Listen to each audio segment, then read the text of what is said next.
నమస్కారం. నా పేరు మహేష్ రాథోడ్.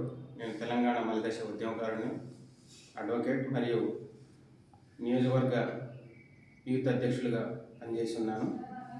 ఈరోజు చింతలపాలెం మండలంలో అధికార పార్టీ వారికేమో సాంఘిక నాటకం డ్రామాకు పర్మిషన్ ఉంటుంది, కానీ బీఆర్ఎస్ పార్టీ వారు డ్రామా వేస్తామని చెప్పేసి పర్మిషన్ అడిగితే పోలీసు వ్యవస్థ ఎవ్వరు కూడా స్పందించకపోగా మీకు పర్మిషన్ ఉండదని చెప్పేసి, ఎలక్షన్ కోడ్ ఉంది, ఎమ్మెల్సీ ఎలక్షన్ కోడ్ ఉందని చెప్పేసి నిర్మోహమాటంగా మేము పెట్టినటువంటి అప్లికేషన్ రిజెక్ట్ చేయడం జరిగింది.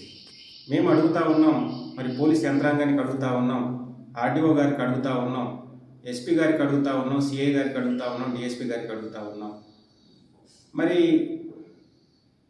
ఎమ్మెల్సీ ఎలక్షన్ కోడ్ అనేది కేవలం బీఆర్ఎస్ పార్టీ వారికి మాత్రమే వర్తిస్తుందా, లేదంటే ఆ ప్రాంతంలో ఉన్నటువంటి అన్ని పార్టీల వారికి వర్తిస్తుందో చెప్పాల్సినటువంటి అవసరం ఉంది. ఈరోజు మీరు కేవలం బీఆర్ఎస్ పార్టీ నాయకులపై, ప్రజలపై వివక్షత చూపుతూ పర్మిషన్ ఇవ్వకపోవడం అనేది నిజంగా ఇది ఎలా అనిపిస్తుందంటే ఒక నియంతృత్వ ధోరణిని ప్రదర్శిస్తూ ఉన్నారు.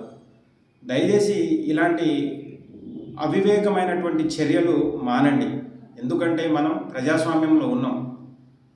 చట్టం అందరికీ ఒకేలా వర్తిస్తుంది, కానీ చట్టం పార్టీల వైజ్గా, వ్యక్తుల వైజ్గా వర్తించదని చెప్పేసి గుర్తెరగాలని చెప్పేసి పోలీసు యంత్రాంగానికి తెలియజేస్తూ ఉన్నాం. అంతేకాకుండా ఈరోజు కేవలం బీఆర్ఎస్ పార్టీ వారు సాంఘిక డ్రామాలో కేసీఆర్ గారు, కేటీఆర్ గారి పేరు, మా ఉమ్మడి నల్లగొండ జిల్లా అభివృద్ధి ప్రదాత గుంతకండ్ల జగదీష్ రెడ్డి గారి పేరును అందులో మెన్షన్ చేయడం వల్ల మాత్రమే పర్మిషన్ లేదని చెప్పేసి చెప్పడం నిజంగా ఇది అనైతికమైనటువంటి చర్యగా మేము భావిస్తూ ఉన్నాం. నాయకుల పేరు, బీఆర్ఎస్ పార్టీ పేరు పెడితే మీకు వచ్చినటువంటి నష్టం ఏంటి? ఈరోజు చింతలపాలెం మండలంలో వారు భారీ ఎత్తున కాంగ్రెస్ పార్టీ పేరు మీద పాంప్లెట్ తీసి వారు నాటకాలు వేసుకుంటా ఎక్కడి నుంచో నరసరావుపేట, చిలుకలూరుపేట నుంచి అమ్మాయిలు తెచ్చి అశ్లీలంగా డ్యాన్స్ వేసేటటువంటి కార్యక్రమాన్ని కూడా తలపెట్టారు. వారికి లేనటువంటి ఎలక్షన్ కోడ్ బీఆర్ఎస్ పార్టీకి ఎందుకు వర్తిస్తుంది అనేది చెప్పాల్సినటువంటి అవసరం ఉంది. ఎందుకంటే ఎలక్షన్ కోడ్ అనేది ఎవరికైనా ఒకేలా వర్తిస్తుంది, కానీ వ్యక్తులకు తర్వాత పార్టీల వైజ్గా ఎలక్షన్ కోడ్ అనేది వర్తించదు. దయచేసి ఈ విషయాన్ని గుర్తెరగాలి.